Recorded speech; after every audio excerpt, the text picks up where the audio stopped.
45 രാജകീയ വിവാഹം. എൻ്റെ ഹൃദയത്തിൽ ഉദാത്തമായ ആശയം തുടിച്ചു നിൽക്കുന്നു. ഈ ഗീതം ഞാൻ രാജാവിന് സമർപ്പിക്കുന്നു. തയ്യാറായിരിക്കുന്ന എഴുത്തുകാരൻ്റെ തൂലികയ്ക്ക് തുല്യമാണ് എൻ്റെ നാവ്. നീ മനുഷ്യമക്കളിൽ ഏറ്റവും സുന്ദരൻ. നിൻ്റെ അധരങ്ങളിൽ വചോവിലാസം തുളുമ്പുന്നു. ദൈവം നിന്നെ എന്നേക്കുമായി അനുഗ്രഹിച്ചിരിക്കുന്നു.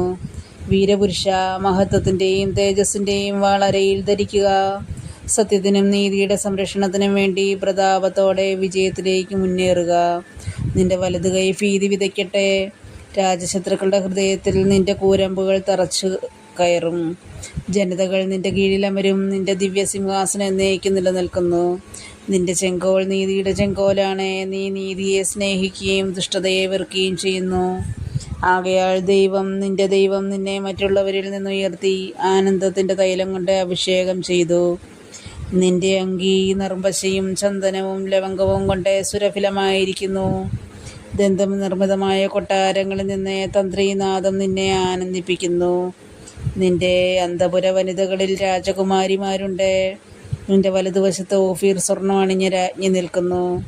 മകളെ കേൾക്കുക, ചെവി ചായ്ച്ച് ശ്രദ്ധിക്കുക. നിന്റെ ജനത്തെയും പിതൃഭവനത്തെയും മറക്കുക.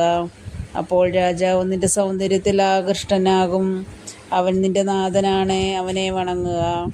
ടൈർ നിവാസികൾ നിന്റെ പ്രീതി കാംക്ഷിച്ച് ഉപഹാരങ്ങൾ അർപ്പിക്കും. ധനികന്മാർ എല്ലാവിധ സമ്പത്തും കാഴ്ചവെക്കും. രാജകുമാരി സ്വർണ്ണ കസവുടയാട ചാർത്തി അന്തപുരത്തിലിരിക്കുന്നു. വർണ്ണശമ്പളമായ അങ്കി അണിയിച്ച് അവളെ രാജസന്നിധിയിലേക്ക് ആനയിക്കുന്നു. കന്യകമാരായ തോഴിമാർ അവൾക്ക് അകമ്പടി സേവിക്കുന്നു. ആഹ്ലാദഭരിതരായി അവർ രാജകൊട്ടാരത്തിൽ പ്രവേശിക്കുന്നു. നിന്റെ പുത്രന്മാർ പിതാക്കന്മാരുടെ സ്ഥാനത്ത് അവരോധിക്കപ്പെടും. ഭൂമിയിലെങ്ങും നീ അവരെ അധിപതികളായി വാഴിക്കും. തലമുറ തോറും നിന്റെ നാമം കീർത്തിക്കപ്പെടാൻ ഞാൻ ഇടയാക്കും. ജനതകൾ നിന്നെ എന്നേക്കും പ്രകീർത്തിക്കും.